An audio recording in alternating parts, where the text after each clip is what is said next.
Everyone, स्वागत है आपको सबका फिर से एक नई वीडियो पर। आइए देखते हैं चाल, दूरी, समय से संबंधित कुछ महत्वपूर्ण प्रश्न। तो आइए देखते हैं पहला क्वेश्चन। अगर मैं वीडियो पसंद आएगा दोस्तों के साथ शेयर कीजिएगा, लाइक कीजिएगा। चैनल पर नए हैं चैनल को भी सब्सक्राइब जरूर कीजिएगा। वीडियो कैसा लग रहा है कमेंट करके जरूर बताइएगा दोस्तों।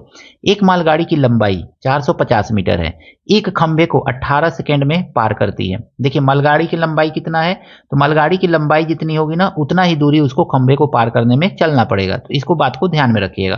तो दूरी कितना हो जाएगा, मालगाड़ी की दूरी यानी कि डी से हम डिनोट करेंगे दूरी को, तो 450 मीटर। 450 मीटर ध्यान से देखिएगा। अब खंभे को पार करने में कितना समय लग रहा है, तो टाइम इसको लग रहा है 18 सेकेंड का। 18 सेकेंड का। हम जानते हैं चाल बराबर होता क्या है, तो मालगाड़ी की चाल, चाल को भी से डिनोट करते हैं, तो भी बराबर होता है डी बट्टा टी, यानी कि चाल बराबर दूरी बट्टा समय। तो simply v equal to D बट्टा टी लिख लेंगे। अब देखेंगे ना तो v इजिकल टू हमको क्या मिलेगा, तो डिस्टेंस कितना तय कर रहा है यानी कि दूरी 450 मीटर का, और समय कितना लग रहा है 18 का। कटेगा तो काट देंगे, कट ही रहा है, तो 9 5 45 और 9 दूनी 18। इसको भी काटेंगे तो कट जाएगा 25 बार में, यानी कि 25 मीटर पर सेकेंड का समय लग रहा है उसको, मतलब ये उसका चाल है। तो चाल हमारा कितना आ गया, तो 25 मीटर पर सेकेंड का आ गया, बटा नहीं है तो 25 मीटर पर सेकेंड का आ गया चाल। अब इसको कह रहा है ना किमी प्रति घंटा में बताइए, तो किलोमीटर पर आवर में बदलने के लिए हमने पिछले वीडियो में देखा कि फार्मूला कौन सा यूज किया जाता है, तो 25 मल्टीप्लाई, हमको क्या करना है यहाँ पे 18/5 से मल्टीप्लाई कर देना है, तब ये किस में बदल जाएगा, किलोमीटर पर आवर में बदल जाएगा। 5 से काट दीजिए, 5 बचे 25, तो कितना आ जाएगा ये, ध्यान से देखिएगा। 5 से काटेंगे तो v इजिकल टू आपको कितना मिल गया ये, तो v इजिकल टू मिल गया 5 मल्टीप्लाई 18, तो v इजिकल टू आपको मिल जाएगा 18 5 90, तो 90 किलोमीटर पर आवर, यानी ट्रेन की चाल कितनी है, मालगाड़ी की चाल कितनी है, 90 किलोमीटर पर आवर है। वीडियो कैसा लगा जरूर कमेंट करके दोस्तों बताइएगा। देखिए दोस्तों, इस क्वेश्चन में कहा गया है कि 1.3 किलोमीटर दूर खड़े आदर्श को एक गोले के फटने की आवाज उसके फटने से 4 सेकेंड बाद सुनाई पड़ी। ध्वनि की चाल मीटर पर सेकेंड में है। आइए इस क्वेश्चन को देखिए कैसे करेंगे। तो सबसे पहले हम देखेंगे दूरी कितना है, कितना दूर खड़ा है, तो दूरी है आपका 1.3 किलोमीटर का दूरी है। इसको मीटर में बदलिए, तो मीटर में बदलने के लिए हमको क्या करना पड़ेगा, इसमें 1.3 में 1000 से मल्टीप्लाई कर देंगे हम, तो 1000 से मल्टीप्लाई करेंगे तो ये कितना आ जाएगा आपका 1300, एक अंक पे दशमलव लगा देंगे तो ये आ गया 1300 मीटर। तो हमको दूरी मिल गया। फिर समय कितना लग रहा है, तो टाइम लग रहा है उस ध्वनि को सुनने में कितने समय बाद सुनाई दे रहा है, तो 4 सेकेंड के बाद सुनाई दे रहा है, तो 4 सेकेंड के बाद सुनाई दिया है। अब हमको चाल मालूम करना है मीटर पर सेकेंड में, तो चाल बराबर होता क्या है, तो चाल बराबर होता है दूरी बट्टा समय, यही तो होता है ना, तो समय दूरी बट्टा समय। तो चाल बराबर देखेंगे तो दूरी कितना है, तो 1300 है, तो लिख लीजिए 1300, और समय कितना लग रहा है, तो 4 सेकेंड का लग रहा है। अब इसको काट सकते हैं, काट दीजिए, 4 तिहाई तो भी इज इक्वल टू 4 तिहाई 12, 4 दूनी 8, 4 पचे 20, काट दीजिएगा, भाग भी दे सकते हैं। तो इतना मीटर पर सेकेंड, यानी कि ध्वनि की चाल क्या है, तो ध्वनि की चाल है 325 मीटर पर सेकेंड। देखिए दोस्तों, इस क्वेश्चन में कहा गया है ना कि एक व्यक्ति 15 किमी दूरी 3 आवर में तय करता है, कुछ दूरी टहल कर। 15 किमी है ना, तो सबसे पहले यहाँ पे हम लोग एक फिगर ड्रॉ कर लेंगे। ऐसे मान लीजिए कि ये 15 किलोमीटर, यहाँ से यहाँ तक 15 किलोमीटर है, ये यहाँ से लेके यहाँ तक 15 किलोमीटर है, ये 15 किमी मान लीजिए। इस तरह से हमने फिगर ड्रॉ कर लिया। समझने के लिए एकदम आसान सा क्वेश्चन है, एकदम आसान तरीके से।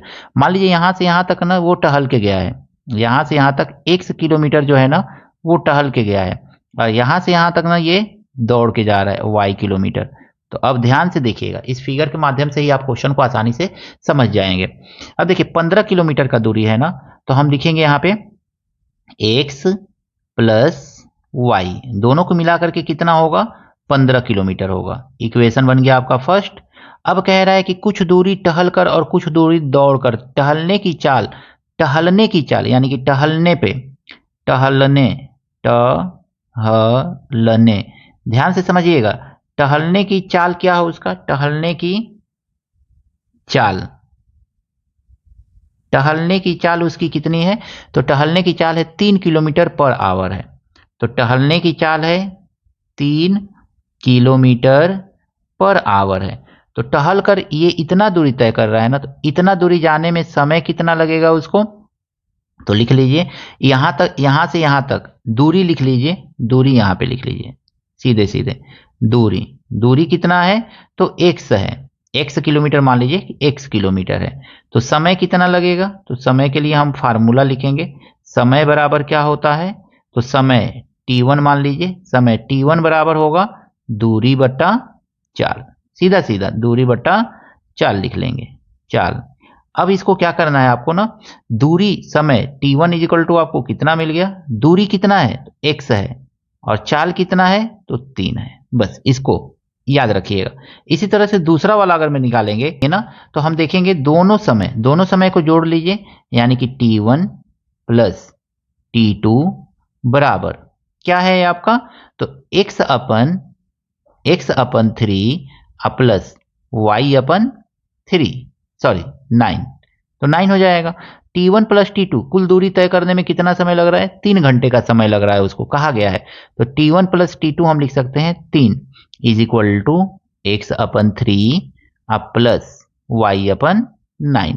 इसको सॉल्व करेंगे ना, तो देखिए 3 तो यहीं पे रहेगा, इज इक्वल टू 9 और 3 का एलसीएम कितना, एलसीएम तो 9 होगा ना, 9 3 3 के 9, तो 3x, और 9 1 जा 9, तो y। अब 9 से मल्टीप्लाई कीजिए तो 9 3 27 हो जाएगा, ये हो जाएगा 3x प्लस y। इक्वेशन बन गया आपका सेकेंड। अब इसी के नीचे ना इक्वेशन फर्स्ट को लिख लीजिए, इसी के नीचे इक्वेशन फर्स्ट को हम लिखेंगे, यहां पे जो दिया हुआ है, तो इक्वेशन फर्स्ट क्या है, x plus Y is equal to 15।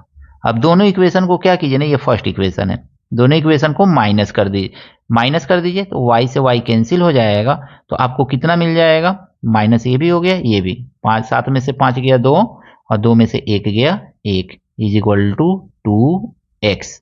2 से 2 काट दीजिए तो 6 आ जाएगा, तो x इज इक्वल टू आपको कितना मिल गया, 6 मिल गया। यहां तक कोई कंफ्यूजन नहीं होना चाहिए, यानी कि x इज इक्वल टू 6, टहल करके उसने कितनी दूरी तय की है, तो टहल करके उसने दूरी तय की है 6 किलोमीटर। क्या, x plus Y is equal to हमारा आया है 15, y का मान निकालना है, x को आगे भेज देंगे, तो y इज इक्वल टू हमारा मिल जाएगा 15 minus 6 is equal to 9 kilometre.